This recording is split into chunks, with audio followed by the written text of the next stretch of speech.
Now, if you haven't heard of John Schaffer's band Iced Earth, then I can't really blame you. But then again, I have to ask, have you been living under a rock? Of course, in recent times they have made headlines, but for all the wrong reasons. But back in the 90s, Iced Earth were a group that didn't give a damn about trends and wrote unashamed thrashy metal records that wouldn't be too out of place for a band in the 80s. But of course with a bit more of a powerful presence, and this tone would even catch the attention of Blind Guardian's Hansi Kirsch, as they would even create a supergroup together called Demons and Wizards, taking of course their namesake from the Uriah Heep song. But for this retro review, we will focus on Iced Earth's third record, Burnt Offerings, which was plagued by lineup changes, forcing the band to go on hiatus, and John's frustration, which can be heard of course on this furious affair. So let's begin.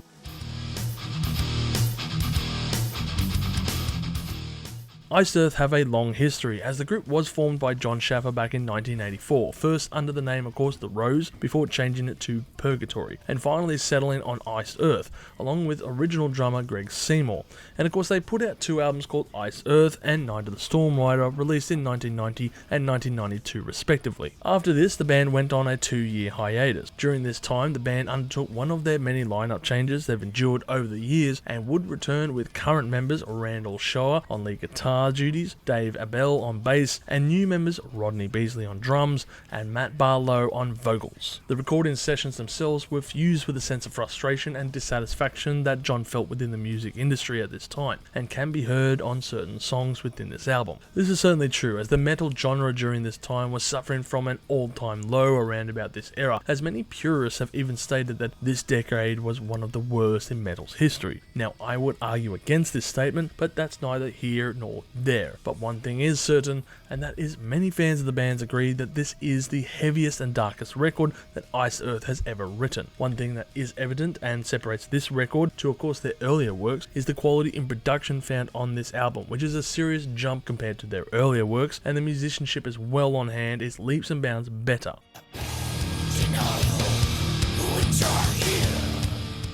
Technically, this album saw no singles being released upon the album's drop. In fact, in the history of Iced Earth, there have been very few singles over their 35 plus year career. But there is a technicality when it comes to this album, and I plan to exploit it to fill out this segment. And the song in question I'm going to be talking about is Dante's Inferno, which was eventually released as a single 16 years after the album was debuted. And this was due to a re-recording for, of course, this 2011 EP and its all shiny and new presence. This musical masterpiece is one of the longest songs written by Iced Earth, clocking in at nearly 17 minutes in runtime, and is based upon the Divine Comedy by Dante Alighieri, which tells the tale of the 7 stages of purgatory before arriving at hell, and is often regarded as one of the most influential pieces of media in the Western world. And it also took the author 13 years to write. Now, depending on which version that you obtain, this is a whopping 2,400 pages of literacy in its finest form. For reference, the Lord of the Rings trilogy is roughly 1,600 pages in its entirety, so chickadee check yourself before you wreck yourself. Well, actually it took up more spaces due to the structure of the stanzas, I guess. When it comes to the word count, Lord of the Rings would beat this thing easily, running loops around it. But back to the song itself, and this is broken up into 3 sections.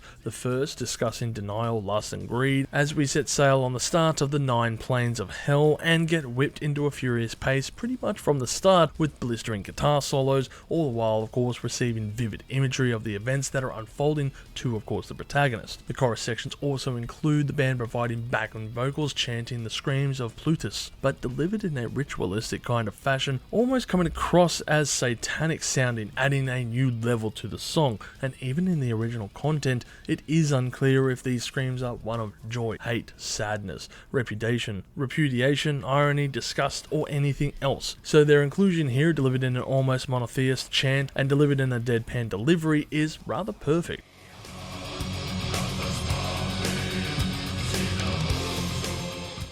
Part 2 contains 1 verse with this section, and of course it describes how the protagonist is entering the 6th circle of hell and passing through the gates of Hades, while Medusa comes forth and is faced with wrath. The music takes on a symphonic element at first, with short choir vocals added within, but this is quickly dismissed as of course the thrashy roots just take their lead and dueling guitars take us deeper and further into this madness. The song continues in the 3rd part with a tempo change as it takes a slower pace and tells a new story about the 7th hell, hell, and a beast that will never die, before the foreboding drum work lets us know that something is lurking. And more vocals are delivered in Latin, stating "Some come sate dive," which translates roughly to "yes, eat enough." And finally, we come to the final hurdle of this story, with the introduction of Lucifer, as the song builds to its precipice before eventually fading out, and we question what has become of the protagonist, but with no avail or solid answers.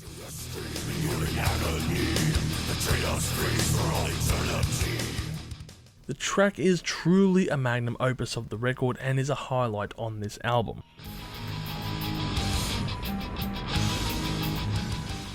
Now, I have strong feelings when it comes to this record, as it was my first album that I bought by Iced Earth, and I remember just looking at this sinister album cover, the reissued one for reference, and thinking, oh, this has got to be some dark and twisted metal, surely. And I was not mistaken. It was brutal, it was heavy, it was thrashy, it was an epic that I wasn't ready for, and I loved every moment of it. I remember putting this record in my CD player for the first time, and hearing that title track, and just having my mind blown. I had grown up listening to thrash metal all throughout high school, but the speed and relentless pacing that I heard during that guitar solo was a pure shock to me, and the perfect start, of course, to the album. If Iced Earth had to choose a single from this album, I'm guessing that they would have picked that title track, as it is their most passionate piece of this record and tells the story of John's resentment towards the music industry and his old bandmates in a classic fashion, delivered with lyrics that allude to other nefarious deeds, delivered in Iced Earth's signature styling, and yet in a way that says otherwise. While the next track, Last December, certainly takes the fast pacing out of their sails, it doesn't take their foot off the ruthlessness sounding metal and continues its message.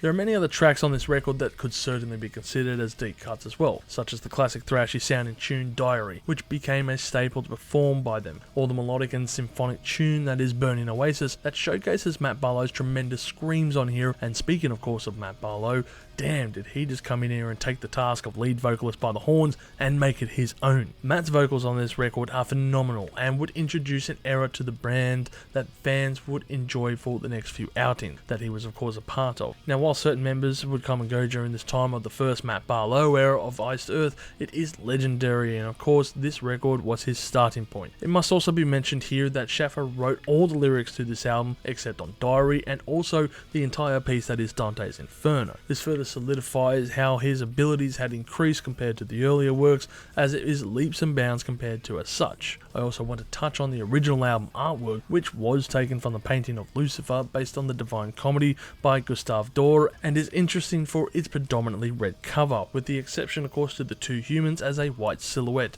as if to further state how they are out of place in this realm, or maybe pure. For the 2001 reissue, Travis Smith would lend his skills, and he has been used of course previously for artworks on Something Wicked This Way Comes, as well as Alive in Athens. And I gotta say, I prefer the reissued version.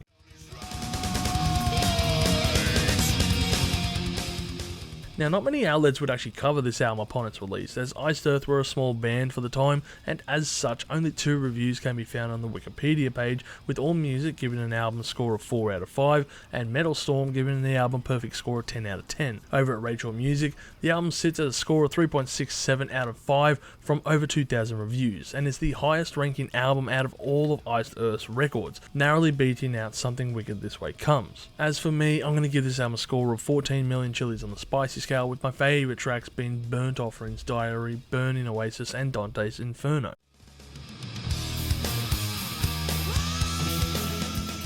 The legacy of this album is quite easy to paint a picture of, as it is the record that helped break Iced Earth into the mainstream success, and helped produce a slew of successful records as well that would see their name quickly rise to fame over the next few years. I think John also sees this album as a bit of a benchmark as well in future releases, which would take their influences from other pieces of literature, such as the following album Dark Saga being influenced by the Spawn comic book series, or Horror Show taking its cues from the stories of myths and legends, or even The Glorious Birding using history as its guide for the songs that were on hand. And that last album even contains the longest track ever made by Iced Earth, with the 3-part saga The Devil to Pay, Hold at All Costs, and High Water Mark, totaling a near 30-minute runtime and being influenced by the bloodiest battle in American Civil War, Gettysburg. And a side note, this trilogy of tunes is my favourite ever done by Iced Earth. I, like many fans, consider Burnt Offerings to be my favourite Iced Earth record out of all that they have produced, and I certainly have have a fondness to it due to this one being the first album that I discovered by the band. I believe this is reflective in the score that I gave the album. While the band would suffer from numerous lineup changes due to several reasons over the next few years, including